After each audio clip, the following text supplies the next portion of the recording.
Hello everyone, ನಾನು ನಿಮ್ಮ RJ angry bird. ಇವತ್ತು ನಾವು ಫಸ್ಟ್ ಸೆಮ್ MBA ಬರೋ ಮ್ಯಾನೇಜ್ಮೆಂಟ್ ಆ್ಯಂಡ್ ಆರ್ಗನೈಸೇಷನಲ್ ಬಿಹೇವಿಯರ್ ಇದ್ರದ್ದು ಪೂರ್ತಿ ಚಾಪ್ಟರ್ ನಾವು ಸಿಲೆಬಸ್ ರಿವ್ಯೂ ಮಾಡ್ಕೊತ ಹೋಗೋಣ ರೀ.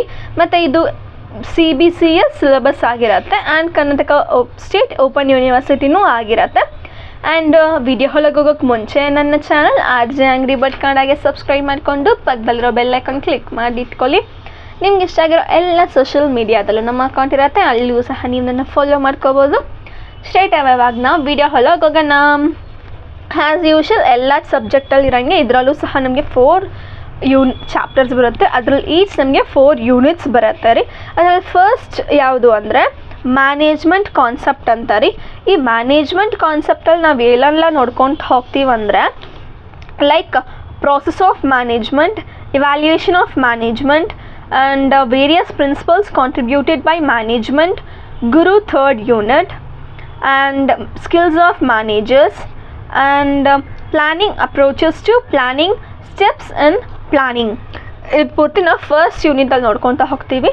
ಅದರಲ್ಲಿ ನಮಗೆ ಬರೋ 4 ಯೂನಿಟ್ಸ್ ಯಾವುದೆಲ್ಲ ಅಂದರೆ ಲೈಕ್ ಇವಾಗ ನಾನು ಇಷ್ಟು ಹೇಳಿದೆ ಅಲ್ವಾ, ಅದೆಲ್ಲ ಯಾವ್ಯಾವ ಚಾಪ್ಟ್ರಲ್ಲಿ ನಾವು ಕಲಿತೀವಿ ಅಂದರೆ first unit process of management, second transition management, third levels of management, fourth leadership and motivation. ಇಷ್ಟು ನಾವು ಮ್ಯಾನೇಜ್ಮೆಂಟ್ ಕಾನ್ಸೆಪ್ಟಲ್ಲಿ ನೋಡ್ಕೊತಾ ಹೋಗ್ತೀವಿ ರೀ. ನೆಕ್ಸ್ಟ್ ಚಾಪ್ಟರ್ ಯಾವುದಾಗಿರುತ್ತೆ ಅಂದರೆ ನಮಗೆ ಫಂಕ್ಷನ್ಸ್ ಆಫ್ ಮ್ಯಾನೇಜ್ಮೆಂಟ್ ಅಂತ.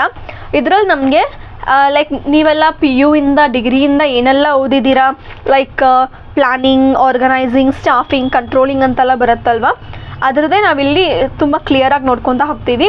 ಇದರಲ್ಲಿ ನಮಗೆ organising and dimension of organisation ನೋಡ್ಕೊತಾ ಹೋಗ್ತೀವಿ. ಮತ್ತು ಸ್ಟಾಫಿಂಗ್ ಆ್ಯಂಡ್ ಡೈರೆಕ್ಟಿಂಗಲ್ಲೂ ಸಹ ಯಾವ ಥರ ಮ್ಯಾನೇಜ್ಮೆಂಟ್ ಮತ್ತು ಆರ್ಗನೈಸೇಷನಲ್ ಬಿಹೇವಿಯರ್ ಇರುತ್ತೆ ಅಂತ ನೋಡ್ಕೊತಾ ಹೋಗ್ತೀವಿ. ಮತ್ತು ಯಾವ ಥರ ಮೋಟಿವೇಶ್ನಲ್ ಥಿಯರೀಸ್ ಇದೆ ಅಲ್ಲಿರೋ ಪರ್ಸನ್ಸ್ಗೆಲ್ಲ ವರ್ಕ್ ಮಾಡೋಕ್ಕೆ ಅಂತ ನೋಡ್ತೀವಿ. ಎಷ್ಟು ನಾವು ಯಾವ್ಯಾವ ಚಾಪ್ಟ್ರಲ್ಲಿ ಕಲಿತೀವಿ ಅಂದರೆ ಫಸ್ಟ್ ಯೂನಿಟ್ ಯಾವುದಾಗಿರುತ್ತೆ ಅಂದರೆ ಪ್ಲ್ಯಾನಿಂಗ್ ಅಂತ ರೀ. ಸೆಕೆಂಡ್ ಯೂನಿಟ್ ಬಂದು ಪ್ರಿನ್ಸಿಪಲ್ಸ್ ಆಫ್ ಆರ್ಗನೈಸೇಷನ್ ಅಂತ ರೀ. ಮತ್ತು ಥರ್ಡ್ ಯೂನಿಟ್ ಬಂದು ಡೈರೆಕ್ಟಿಂಗ್ ಆ್ಯಂಡ್ ಸ್ಟಾಫಿಂಗ್ ಆಗಿರುತ್ತೆ. ಆ್ಯಂಡ್ ಫೋರ್ತ್ ಯೂನಿಟ್ ಯಾವುದಾಗಿರುತ್ತೆ ಅಂದರೆ ಕಂಟ್ರೋಲಿಂಗ್ ಆಗಿರುತ್ತೆ ರೀ.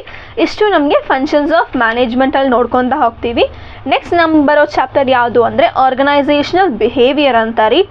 ಅದರಲ್ಲಿ ನಮಗೆ ಯಾವುದೆಲ್ಲ ಸಿಗುತ್ತೆ ಅಂದರೆ behaviour, nature and scope of organisational, factor affecting organisational behaviour, concept individual behaviour, personality, dimension of personalities, theories of personality and concept of learning, which deals with various aspects of group behavior ರೀ. ಇಷ್ಟು ನಾವು ಯಾವ್ಯಾವ ಯೂನಿಟಲ್ಲಿ ನೋಡ್ಕೊತಾ ಹೋಗ್ತೀವಂದರೆ first unit ಯಾವುದು ಅಂದರೆ organisational behaviour introduction, second individual behaviour, third personality, fourth group behaviour. ಇಷ್ಟು ನಾವು ಆರ್ಗನೈಸೇಷನಲ್ ಬಿಹೇವಿಯರಲ್ಲಿ ನೋಡ್ಕೊತಾ ಹೋಗ್ತೀವಿ ರೀ. ನೆಕ್ಸ್ಟ್ ನಾವು ನೋಡ್ಬೇಕಾದ ಚಾಪ್ಟರ್ ಯಾವುದು ಅಂದರೆ ಆರ್ಗನೈಸೇಷನಲ್ ಡೆವಲಪ್ಮೆಂಟ್ ಅಂತ ರೀ. ಅದರಲ್ಲಿ ನಾವು ಏನೆಲ್ಲ ಕಲಿತಾ ಹೋಗ್ತೀವಿ ಅಂದರೆ introduction or change causes and resistant to change, organisational development and interventional techniques, consist of organisation culture and various aspects of organisational conflict ರೀ. ಇದೆಲ್ಲ ನಾವು ಯಾವ್ಯಾವ ಚಾಪ್ಟ್ರಲ್ಲಿ ನೋಡ್ಕೊತಾ ಹೋಗ್ತೀವಂದರೆ ಫಸ್ಟ್ ಯೂನಿಟ್ ಬಂದು introduction to organisational change, second organisational development, third organisational culture, fourth organisational conflict ಅಂತಾರೆ. ಇಷ್ಟಕ್ಕೆ ನಾನು ನನ್ನ ವಿಡಿಯೋ ಎಂಡ್ ಮಾಡ್ಕೊತಿದ್ದೀನಿ. ಇದೇ ಥರ ನಿಮಗೆ ಬೇರೆ ಚಾಪ್ಟರ್ದು ಬೇರೆ ಸಬ್ಜೆಕ್ಟು ಆರ್ ಇದರದ್ದೇ ನಿಮಗೆ ಇಂಪಾರ್ಟೆಂಟ್ ಕ್ವೆಶನ್ಸ್ ಅಥವಾ ನೋಟ್ಸ್ ಎಲ್ಲ ಬೇಕು ಅಂದರೆ ಫಸ್ಟ್ ನೀವು ಈ ವಿಡಿಯೋಗೊಂದು ಲೈಕ್ ಕೊಟ್ಟು ನಿಮ್ಮ ಫ್ರೆಂಡ್ಸ್ಗೆ ಆದಷ್ಟು ಶೇರ್ ಮಾಡಿಬಿಟ್ಟು ನನ್ನ ಚಾನಲ್ ಆರ್.ಜೆ ಆಂಗ್ರಿ ಬರ್ಡ್ ಕನ್ನಡಗೆ ಸಬ್ಸ್ಕ್ರೈಬ್ ಮಾಡಿಕೊಂಡು ಪಕ್ಕದಲ್ಲಿರೋ ಬೆಲ್ ಐಕಾನ್ ಕ್ಲಿಕ್ ಮಾಡಿ ಇಟ್ಕೊಳ್ಳಿ.